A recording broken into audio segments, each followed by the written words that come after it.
Hello everyone, welcome back to Super Kalam. Today we are starting with a very important session wherein we are going to revise the entire ancient history, the ancient Indian history completely from scratch through timeline. We are going to understand different important timelines of ancient history through this particular class. Now, this class is going to help you in strengthening your knowledge for prelims. It is also going to help you revise entire ancient history quickly within 30 minutes. तो शुरू करते हैं आज का session. तो यहाँ पर सबसे पहले अगर आप टाइमलाइन नोटिस करो ध्यान से, मैंने सभी पूरी टाइमलाइन में एंशंट हिस्ट्री के की मोमेंट्स की पीरियड्स को नोट डाउन किया है. तो शुरू करते हैं आज की क्लास. स्टार्ट करेंगे इंडस वैली सिविलाइजेशन से. When we look at Indus Valley civilization, where there are few things that you need to understand first. The current affairs regarding Indus Valley civilization, because discoveries are happening right now. Recently in Sivakalai, which is in Tamil Nadu, several archaeological findings have been excavated, which proves that Indus Valley civilization and the Iron Age civilization were running parallelly. Because in the Indus valley civilisation we have found copper objects as well, जो कि metal as के पहले चरण में पहले part में पाए गए हैं. That means both the civilisations coincided with each other, both were running parallelly. Right, साथ साथ ही दोनों सिविलाइजेशन एक दूसरे के समकालीन थी, ऐसा प्रूव किया गया है through these latest discoveries. And there was a second discovery as well, wherein the Deccan College, along with the Archaeological Survey of India, have discovered human remains at Rakhi, which is the oldest Indus Valley civilization site. And these human remains dates back to 8000 years. That means that the time period Indus Valley civilization का जो हम 2300 के आसपास रखते थे वो गलत होगा.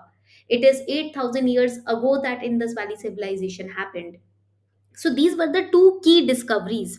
अब यहाँ पर एक इंपॉर्टेंट पॉइंट आ जाता है यूपीएससी के परस्पेक्टिव से. यहाँ पर आर्कियोलॉजिकल सर्वे ऑफ इंडिया को पढ़ना भी जरूरी है. It is also very important topic when it comes to art and culture. Let us understand about archaeological survey of India because questions have been asked on ASI. अगर मैं आपसे पूछूं कि एएसआई किस मिनिस्ट्री के अंडर आता है तो what will be your answer? जल्दी से बताओ फटाफट से कमेंट सेक्शन में. ASI works under, yes, ministry of culture. It works under the Ministry of Culture, and it is one of the premier organization for the archaeological research and protection of the cultural heritage of the nation. Do you know that it was founded in 1861, ASI? And who founded it? This question came in prelims as well. It was founded by Alexander Cunningham. So you can write it down as well. Alexander Cunningham established this organization, and he was known as the father of Indian archaeology. Now this question has been asked time and again. तो PYQs को practice करना बहुत ज़रूरी है, because from the previous year questions you get the hint towards the mindset of UPSC examiner when you are studying any topic. I've shared the link of some PYQs in the description box. You can practice it after you complete revising this class. Now, let us understand some things about Indus Valley civilization. First of all, when we talk about Indus Valley civilization, why is it is known as Indus Valley? Because it was near the river Indus. As you can look at this particular map, ध्यान से इस map की तरफ देखना है. आप देखोगे कि ये अपनी इंडस रिवर जा रही है, and इसी के आसपास आप देखोगे कि we have the Indus Valley civilization. We have Kot DG, Chahanu Daro, we have Alamgirpur, Kalibangan. Kalibangan में काफी सारे fire altars मिले हैं, which proves that the Havans, the Yagyas were conducted. Then we have Harappa, that is why it is known as Harappan civilization also. फिर हमारे पास यहाँ पर मोहिंजोदारो हो जाता है. Do you remember a movie came wherein Hrithik Roshan was the lead actor, Mohenjo-daro, which showcased the Indus Valley civilization. We have Surkangan door where the bones of horses have been found. Surkotda में भी घोड़ों की हड्डियां मिली हैं. But it is not clear कि if the wars were used in warfare, because warfare का कहीं भी example या discovery नहीं मिली है Indus Valley civilization में. Now let's move forward. Let us understand the features of this civilization. Very important topic. In 1924, the DG, that is the Director General of Archaeological Survey of India, John Marshall, he announced the discovery of this civilization. And Indus valley civilisation total उस time पर जो चार greatest civilisation थी, Egyptian, Mesopotamian, Chinese civilisation, उनमें से एक थी. There were very important prominent parts of Indus Valley civilization, or you can say very highlighted features. For example, we had the grid system, burnt bricks, advanced drainage system, houses had wells, citadel. अब यहाँ पर दिखता है कि there was a distinction between the priestly class people and the business class people. We had citadel. Citadel means when there is there are houses built on the elevated platforms, उसको हम citadel बोलते हैं. Now, there is one more interesting fact about Indus Valley civilization. Do you know that the site Harappa was excavated by which person, which archaeologist? The site Harappa was excavated by, it was Dayaram Sahini. तो ये याद रखना जरूरी है. A lot of times questions have been asked. 1921 में दयाराम साहिनी ने इन्होंने क्या किया, हरप्पन सिविलाइजेशन को एक्सकवेट किया था, which was situated on the bank of the river Ravi. And here granaries, human anatomy, bullock carts were found. Sandstone statues भी पाए गए हैं. अगर हम बात करें मोहनजोदारो की, तो Mohenjodaro was excavated by, it was discovered by R.D. Banerjee sir. Which year? 1922. It was situated on the bank of river Indus, where in Punjab, जो पाकिस्तान के साइड पंजाब आ गया है, उस साइड पर मोहनजोदारो पाया गया है. And here the great bath was found, which was used for ritualistic worship. आपको याद है ब्रोंज डांसिंग गर्ल स्टैचू, वो भी मोहनजोदारो में ही पाया गया है. The statue was also found in Mohenjodaro. The bearded priest statue was also found in Mohenjodaro. So again this becomes very relevant site. फिर यहाँ पर हम सुटगेन कोडोर की बात करते हैं. Here you will find a trading point which was established between Mesopotamian civilisation and Indus valley civilisation.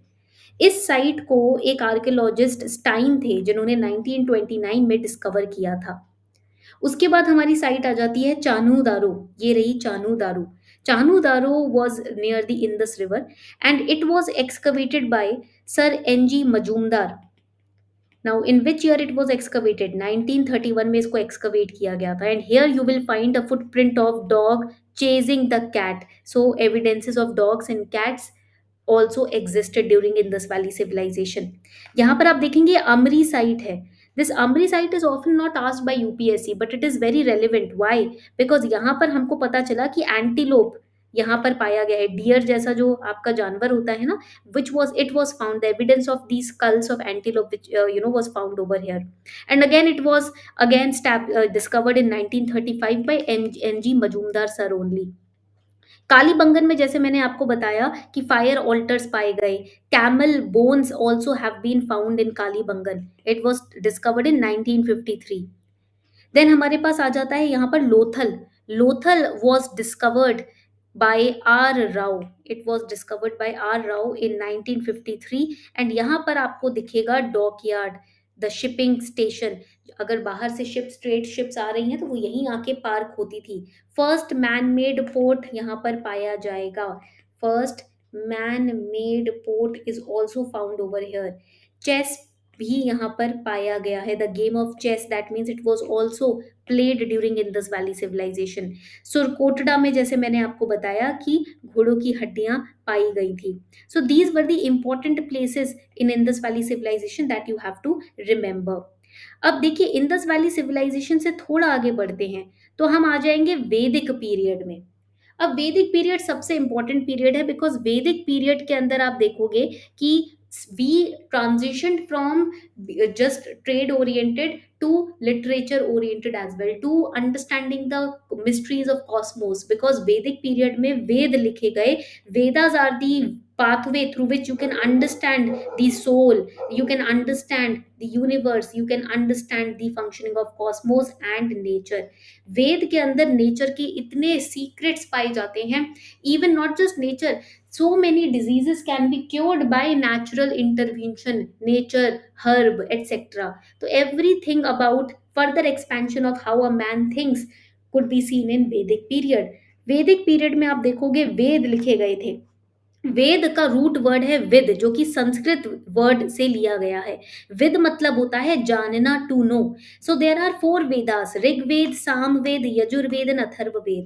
Do you know that the latest Veda which was added in these vedas was the Atharvaveda? Initially there were 3 Vedas only. बाद में अथर्ववेद को add किया गया. Atharvaveda talks about medicines holistically. Vedas basically represent the oral tradition, और collectively Vedas को हम संहितास भी बोलते हैं। अगर हम ऋग्वेद की बात करें, ऋग्वेद के अंदर काफी इनिशियल हाइम्स हैं to worship nature. Gayatri mantra is written in Rigveda, Purusha Sukta is written in Rigveda. And Rigveda में टोटल 10 किताबें हैं जिनको कलेक्टिवली हम मंडलास बोलते हैं। Then we go to Samaveda. Rigveda के मंत्रों में पोएमेटिक, पोएटिक आप देखोगे एक्सप्रेशंस ऐड किए गए हैं, म्यूजिक ऐड किया गया है, and hence it became Samaveda. Then we have the Yajurved. Yajurved is divided into two kinds of Ved, Krishna Yajurved and Shukla Yajurved. Krishna Yajurved is also known as black magic. इसके अंदर थोड़ा सा black magic है। अब black magic negative sense वाला नहीं, to remove evil eyes, that kind of black magic. Then Shukla Yajurveda which is about the white magic, जो कि आप गृह प्रवेश या फिर नामकरण संस्कार में जो मंत्र यूज करते हो वो आपके शुक्ल यजुर्वेद में आता है। Then we have the Atharva Ved, which is all about medicines. It is said that 99 deadly, most deadly diseases can be cured by the medicinal approach of Atharva Ved. But many herbs which are mentioned in the Atharva Ved cannot be easily found in the nature. We have to do research work to extract them, to find them. That is the mysticism about the Vedic period.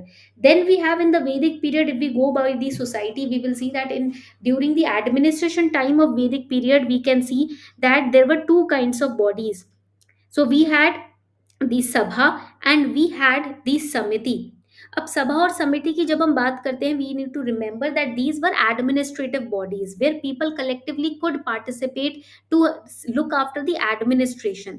तो अगर हम सभा और समिति की यहाँ पर बात करें, एक बहुत ही इंपॉर्टेंट एस्पेक्ट है जो आपको पढ़ना यहाँ पर जरूरी है। So it was basically a social unit kind of society which existed. सभा की बात करेंगे, so it was the council of select clan members. कुछ ही क्लैन मेंबर्स थे जो सभा का पार्ट बन सकते थे। When we talk about Samiti, Samiti comprised of the whole clan, the entire family which existed in the village, that was a part of samiti. sabha mein few selected families could only participate, and the chief of the village was known as rajan, who is the king. जब हम बात करते हैं आगे further, when we talk about taxes, तो how the taxes were paid to the rajan, people use to give the bali, bhaga और shulka to the rajan. Bali means voluntary contribution, आप अपनी तरफ से जो आपकी इच्छा है वो दे रहे हो। भाग means a part of the revenue. शुल्क मीन्स, शुल्क मतलब टैक्स ही होता है आप। And tax was not given in money form, it was given in the form of cattle, because cattle was the prominent unit of exchange during वैदिक period. Barter system था उस time पर, है ना। तो इस तरीके के डिफरेंट काइंड ऑफ टैक्सेस थे जो लोग दिया करते थे राजा को। And there the society was divided into 4 varna, but here varna was not based on the family you are born into. Varna was based on the profession that you were carrying out. In one family there could have been two or more people of different varna which could exist. एक ही family में ब्राह्मणा, क्षत्रिय, वैश्य, शूद्रा exist कर सकते थे, because वर्ण आता था आपके प्रोफेशन से, आप क्या काम करते हो। ओके, यहाँ तक सबको पॉइंट क्लियर हो गया, very good. Then we move forward towards the period जब हम देखते हैं कि because of the atrocities of the Brahmins, the orthodoxy nature of Brahmins, we see the origination of Jainism and Buddhism. We see that Vedas were written in Sanskrit language, so it was not easy for everyone to comprehend Vedas. It was not easy for everyone to understand Vedas. इसीलिए हम देखते हैं that the Kshatriya and the other people, Shudras and the Vaishyas, they started following Jainism and Buddhism, because Jainism and Buddhism में Lord Mahavira and Lord Buddha, both of them propagated the feeling of mutual respect. They said we are part of this entire world is a part of one large cosmos. We are not different based on different varnas or the professions, etc. So Jainism religion is also known as Shramanic religion. Shraman मतलब क्या होता है, monk या फिर ascetic, सन्यासी. And there were different factors which led to the origination of Buddhism and Jainism. For example, the orthodoxical nature of Brahmins, because not everyone could comprehend what is written in the Vedas. Some of the Brahmins used to take advantage of it. Caste discrimination became prominent. People started misunderstanding the Varna system, and they started discriminating based on the basis of caste. And then Sanskrit was tough to interpret, so not everyone could read Purush Sukta properly and understand the deep cosmic meaning of Purusha Sukta or Gayatri Mantra or other mantras for that matter. And that is why they took to a more simpler approach. Simple doctrines थे जैनिज्म और बुद्धिज्म में, इसीलिए लोगों को समझ भी आते थे. Buddha always used to say that the divinity that you are seeking outside of your body resides inside of your body itself. The prana that you are taking in, inhaling and exhaling, that is the divinity within you. अगर वो प्राण ही आपसे ले लिए जाएंगे, वो सांस आपसे ले ली जाएगी, तो आपकी बॉडी तो फिर सिर्फ ढांचा है मिट्टी का. तो इसीलिए बुद्धिज्म और जैनिज्म के कॉन्सेप्ट्स को समझना बहुत ईजी था लोगों के लिए. अब यही पीवाई क्यूज में, that is previous year questions में, क्या क्वेश्चंस पूछे जाते हैं कि भाई फर्स्ट काउंसिल कब हुआ जैनिज्म में. It was held in Bihar in Pataliputra where Stulabhadra was the leader of the council, and it was held under the patronage of King Chandragupta Maurya. The second council, that means the meeting of the Jain monks, it happened in Vallabhi in Gujarat, wherein the king was the president of the meeting was Shema Sarmana. तो again ये questions काफी important है, मैंने एक छोटे से box में इसको समराइज किया है, आप इसका स्क्रीनशॉट भी ले सकते हो. And also do not forget to solve previous year questions on Jainism, because last year also there was a very beautiful question on Jainism which was asked. एक बहुत इंपॉर्टेंट टॉपिक है स्तूपा का टॉपिक. आप देखोगे बुद्धिस्ट आर्किटेक्चर में stupa topic देखने को मिलता है, बट डू यू नो कि ये जो स्तूपा टॉपिक है ये कहाँ से निकल कर आया है. ये टॉपिक निकल कर आया है संस्कृत से, दैट इज हिंदुइज्म से. बाद में ये लेटर ऑन फेमस होने लगा और बुद्धिस्ट आर्किटेक्चर में इसका हमने इम्प्लीमेंटेशन भी देखा. Then we have the doctrine of Jainism. जब हम जैनिज्म के डॉक्ट्रीन की बात करते हैं, दो तरीके की विश्वास है जिसमें जैनिज्म बिलीव करता है, syadvada and anekantavada. Syadvada means theory of judgement, when you जज everything before believing into it. आप स्यादवदा के अंदर चीजों को जज करते हो, उसके पीछे का लॉजिक समझते हो. Syadvada is also doctrine of Jain metaphysics. That means it also says that all judgments, write it down, ये बोलता है कि जो सारे जजमेंट्स हैं they are, write it down, conditional. All the judgments are conditional. That means any statement about reality can only be true under certain conditions from a certain specific perspective. ऐसा नहीं है कि आप अपना ही जजमेंट लगा के किसी चीज के पीछे के ट्रूथ या फॉल्स को देखो. आपको जो कोई सिचुएशन हुई है तो उसमें आपको कंडीशंस देखने हैं कि भाई सामने वाले के पर्सपेक्टिव से क्यों ये चीज हुई. When you understand different perspectives, only then you can go to the final conclusion instead of just relying on your own perspective and judgment. That is Syadvada. Anekantvada means that ultimate truth and reality is very complex. अगर आप अनेकांतवदा philosophy को देखो तो अनेक मतलब multiple. That means in syadvada there are two conditions. एक है आपका पर्सपेक्टिव, एक है सामने वाले का perspective. Anekantavada takes into account every perspective of every kind of person involved in that situation. Multiple aspects एक सिचुएशन को देखो and then finally come to the conclusion. That is anekantavada. So that is the doctrine of Jainism. What you should not believe in everything unconditionally. नहीं, you have to look from multiple perspective or at least from your and other person's perspective. That is Syadvada and Anekantavada. ये आपको concept याद होना चाहिए because इस concept के ऊपर काफी बार क्वेश्चन पूछे गए हैं. स्यादवदा पे आपके सेंस ऑर्गन्स पे आपको भरोसा करना पड़ेगा. आपने क्या देखा, क्या आपने सुना, क्या आपने बोला. ठीक है, ये पॉइंट याद रखना है. Anekantavada is more about logical thinking from multiple aspects. Okay, and there are two sects in Jainism. One sect is Shvetambara, where people do not they wear white clothes. It was led by Stula Bahu. And second is Digambara, जहाँ पर कुछ भी नहीं पहनते हैं monks. You must have seen many of the Jain monks who are wearing nothing, right? This sect was led by Bhadra Bahu. So basically they give up on clothes so that they can cut off their material connections. Okay.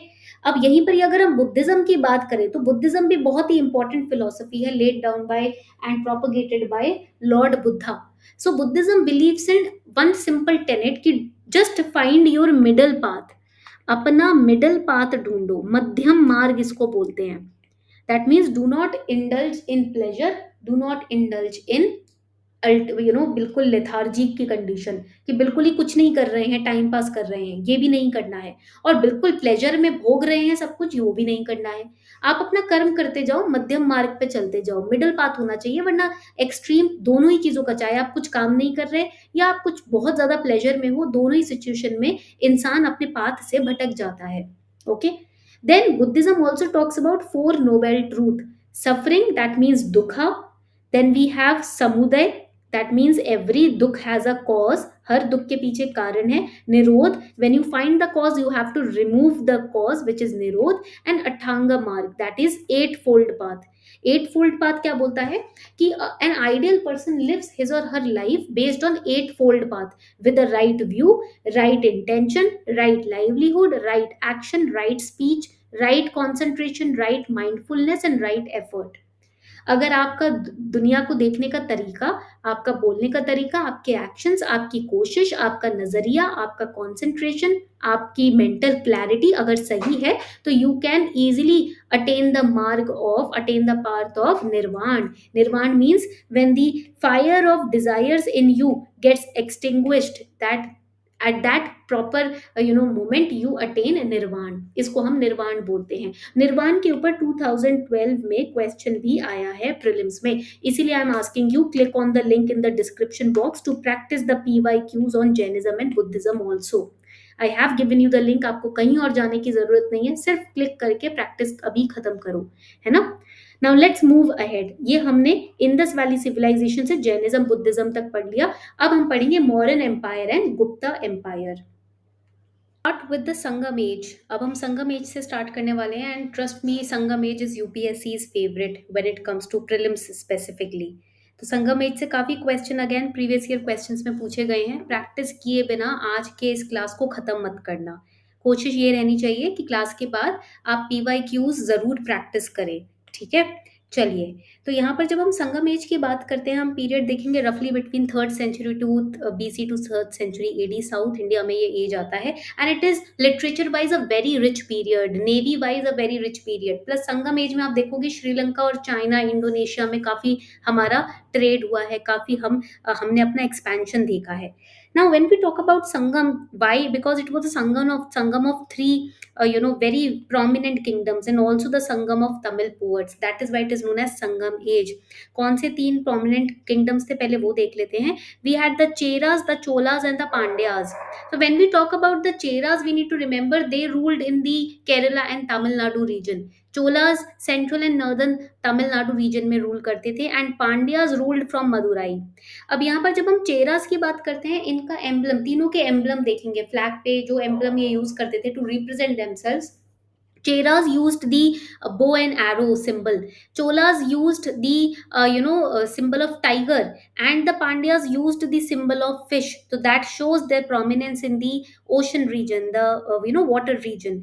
Cheras की अगर हम बात करें, here in the Cheras we will see that they were very prominent kings, and यहाँ पर Sengutuvan, जिनको हम good चेरा भी बोलते थे, रेड चेरा भी बोलते थे, वो ग्रेटेस्ट रूलर माने गए हैं। He was the first one to send an embassy to China from South India. That is a very very famous step that he took. And plus ये लोग पूजा किया करते थे गॉडेस कन्नगी की, जिनको एक आइडियल वाइफ के तौर पे तमिलनाडु में आज भी पूजा जाता है। Some say that she was the incarnation of माँ Parvati. Okay, then we have the Cholas। Cholas का कोर रूल एरिया था कावेरी डेल्टा, तो जिसको आज हम चोला मंडलम भी बोलते हैं। And their capital was Urayur, which is near the Tiruchirappalli town। So that is why this is a very very strong kingdom, because इनकी नेवी बहुत strong थी। King Karikala was the famous king of the Sangam Cholas, and there is a very very famous writing on his life, जिसको हमें देखने को मिलती है वो writing in the book Patinapalai, which portrays his life and his military conquest। तो संगम as की जब हम बात करते हैं ना, तो संगम एज में आप देखोगे काफी सारा लिटरेचर है। There are two very famous epics. One of them has been asked on in PYQs also, which is the Sillapatikaram। Sillapatikaram was the famous epic written by Ilango Adigal. And second famous epic in Chola, in the Sangam period was Mani Megalai। Mani Megalai was written by Sitalai Stunner। So again this is very important. ऐसे ही अगर हम चोला period की बात करें तो काफी सारी किताबें लिखी गई हैं। For example Tolkappiyam has been asked in PYQ। Tolkappiyam was written by Tolkappiyar. Tamil literature में सबसे पहली सबसे फोरमोस्ट जो किताब है जो तमिल ग्रामर के ऊपर लिखी गई है, that is Tolkappiyam. Then we have Ettuthogai. Ettuthogai में एटू का मतलब होता है eight, so it's a combination of 8 works.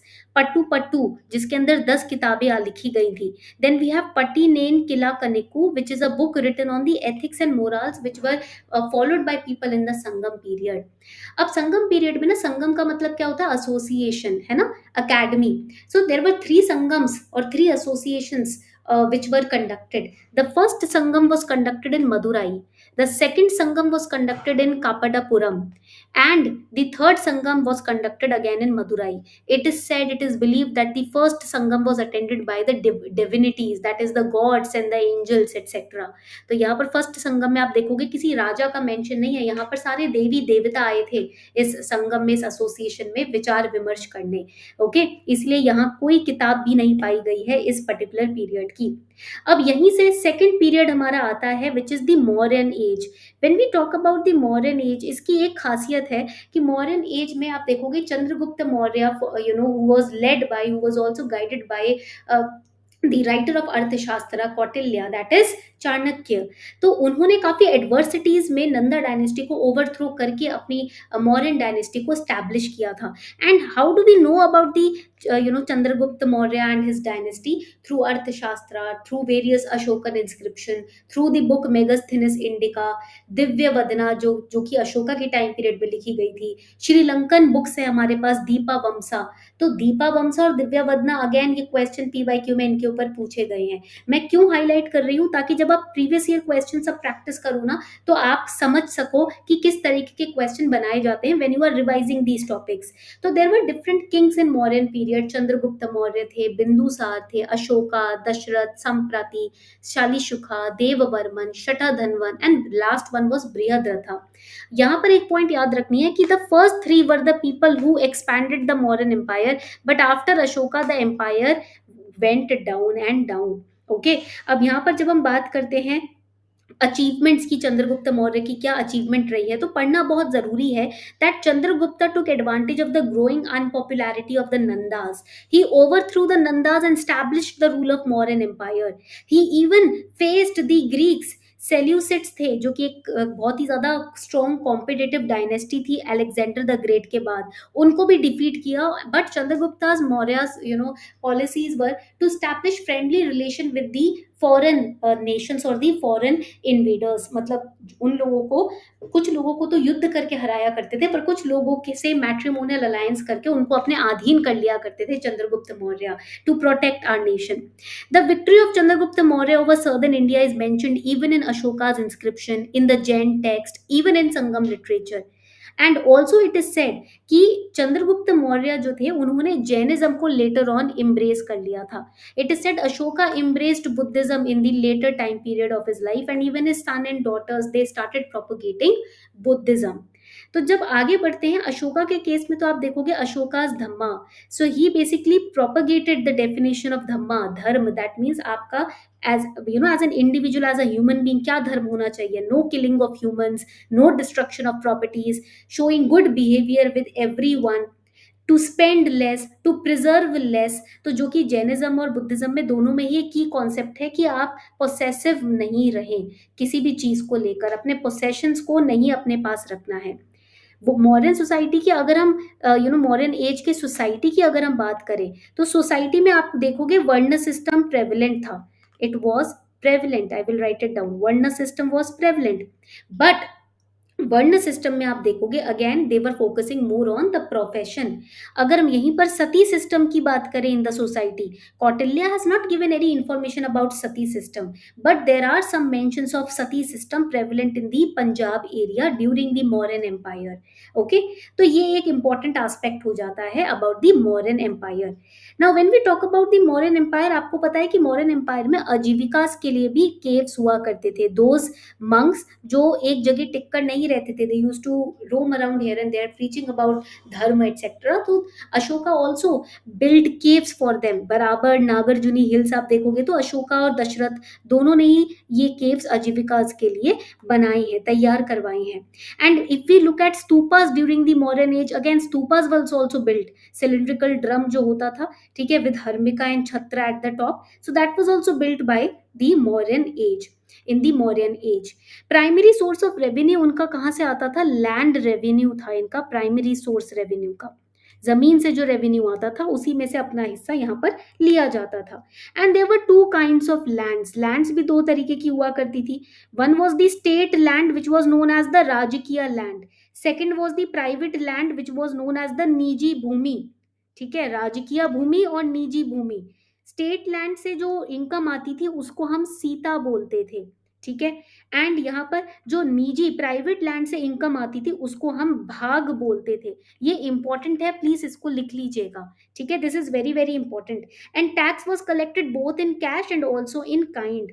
Now एक और इंपॉर्टेंट एस्पेक्ट यहाँ पर हम आ जाता है, जब हम मौर्यन एम्पायर से आगे बढ़ते हैं हमारे पास आता है गुप्ता पीरियड। अब गुप्ता पीरियड को बोला जाता है golden age. Why it is known as the golden age we will understand it in detail. यहाँ पर इसको फटाफट से रिवाइज करते हैं। टाइम पीरियड अगर हम देखें तो 320 से 550 सीई के आसपास का इसका टाइम पीरियड रहेगा। And when we talk about the Gupta empire across northern central, और आप देखोगे even in some part of Deccan region आप देखोगे गुप्ता एम्पायर वाज प्रेजेंट। तो जब हम गुप्ता एम्पायर की बात करते हैं सबसे पहले एक चार्ट बना लेते हैं रूलर्स का। So we have Shri Gupta one who was the founder of the Gupta empire और the dynasty. Then we have the Ghatotkacha हमारे जो थे वो सेकंड रूलर थे। फिर हमारे आ जाते हैं यहाँ पर चंद्रगुप्त वन। अब आप यहाँ पर कंफ्यूज मत होना, he is not from the Mauryan empire, okay. Then we have Chandragupta one के बाद हमारे पास आ जाते हैं Samudragupta. We will study about each one of them, फटाफट से हम रिवीजन करेंगे अपनी, डोंट वरी। उसके बाद हमारे आ जाते हैं next king is Kacha, and then we have the next one as Vikramaditya. We have Vikramaditya as the next king, and then we have Kumaragupta। Kumaragupta के बाद हमारे पास आते हैं Skandagupta, and after Skandagupta what happens? Gupta empire का लीनियज खत्म हो जाता है। तो जब हम एक एक करके एक एक राजा के बारे में पढ़ेंगे तब हमें समझ आएगा कि किस तरीके के क्वेश्चन बनते हैं। When we talk about Shri Gupta he founded the dynasty, then we have Ghatotkacha, but after Ghatotkacha we have the very prominent king called Chandragupta I।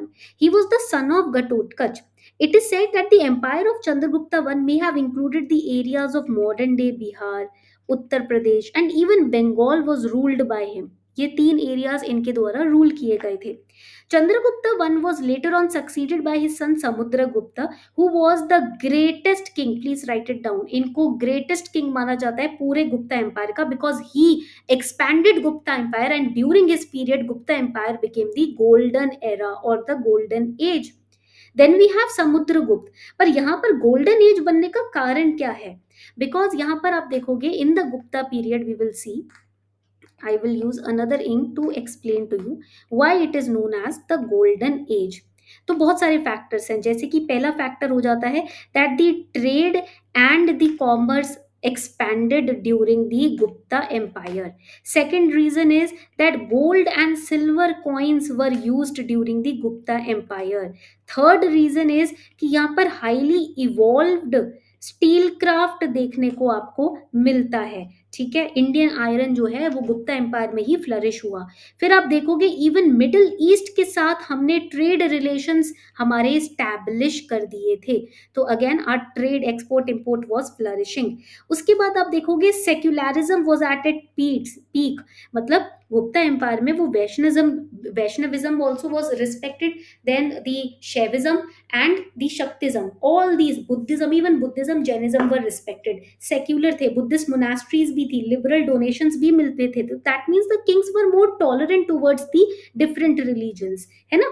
फिर यही हम देखते हैं Sanskrit as a language flourished during this period. यहाँ पर अगर आप देखोगे बहुत ही फेमस प्ले राइटर हैं Kalidas, Harisena very famous poet है ना, Harisena, Then we have Shudraka. Questions on these poets and writers have been asked. He wrote Mritchakatika.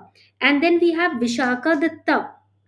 ठीक है, हमारे पास यहाँ पर विशाखा दत्ता भी आ जाते हैं. मतलब very prominent writers, poets, they came up in the Buddhist period, in this particular Gupta period. And then we have the rise of astronomy and astrology. दोनों ही पीक पर थे. एस्ट्रोनॉमी, एस्ट्रोलॉजी को, पूरी दुनिया को जो नॉलेज हमें साइंस आज मिली है वो गुप्ता एम्पायर के दौरान ही मिली है. ठीक है. And then we had different kind of epics which were translated. Even अगर हम नालंदा यूनिवर्सिटी की बात करें, if we talk about the Nalanda University, it was founded by Kumaragupta I. It is one of the most celebrated Buddhist educational center in North India. So that is why Gupta Empire as a whole is known as the golden era or the golden period. So this was our entire summation of ancient history through timeline. सारे की points हमने पढ़े. I also told you about the previous year questions जो आपको practice करने हैं. Link आपको video के नीचे डिस्क्रिप्शन बॉक्स में दिया है, कमेंट सेक्शन में फर्स्ट कमेंट में मैंने पिन कर दिया है. आप अपने स्कोर्स मुझे प्रीवियस ईयर क्वेश्चंस प्रैक्टिस करने के बाद जरूर बताना. Okay, so I hope you enjoyed this class. Do make notes and mind maps like these. Timeline basis में हिस्ट्री को पढ़ोगे तो हिस्ट्री बहुत ईजी लगेगी. Thank you so much everyone.